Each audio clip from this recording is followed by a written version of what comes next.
ఏమంటుండు?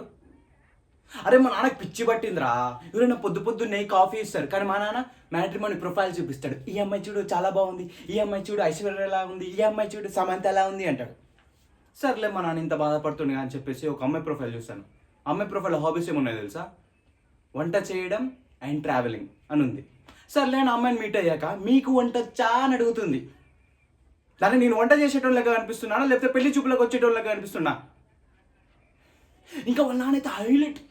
వాళ్ళ నాన్న డైరెక్ట్ రావడం ఎవరైనా మాట వరుసకైనా ఎవరైనా బాబు బాగున్నావా, బాబు తిన్నావా అని అడుగుతారు. కానీ వాళ్ళ నాన్న ఏమన్నాడు తెలుసా?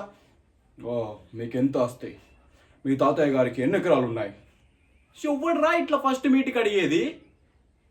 మా అయ్య తెచ్చే సంబంధాలు మొత్తం ఇంతే ఉంటాయి, ఆ మ్యాట్రిమోనీ ప్రొఫైల్స్లో వచ్చే సంబంధాలు మొత్తం ఇంతే ఉంటాయి. ప్రతి ఒక్కడు వచ్చి నీకు ఎంత వస్తుంది, నువ్వు ఎంత సంపాదిస్తావు తప్ప ఒక్కడైనా నా కూతుర్ని ఎలా చూసుకుంటావు అని అడిగేది ఎవ్వడలేడురా.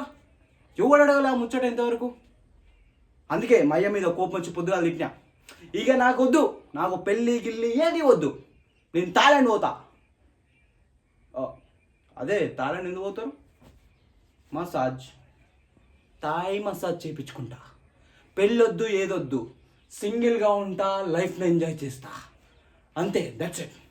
మా నాన్నకు కూడా పొద్దున అదే చెప్పాను, అందుకే అంత సీరియస్ అవ్వాల్సి వచ్చింది. మనకెందుకురా ఇవన్నీ? తాగాలి, తిరగాలి, ఎంజాయ్ చేయాలి, దాట్స్ ఇట్. మనకి ఈ రెస్పాన్సిబిలిటీలు వద్దు, బాధలు వద్దు, అంతే.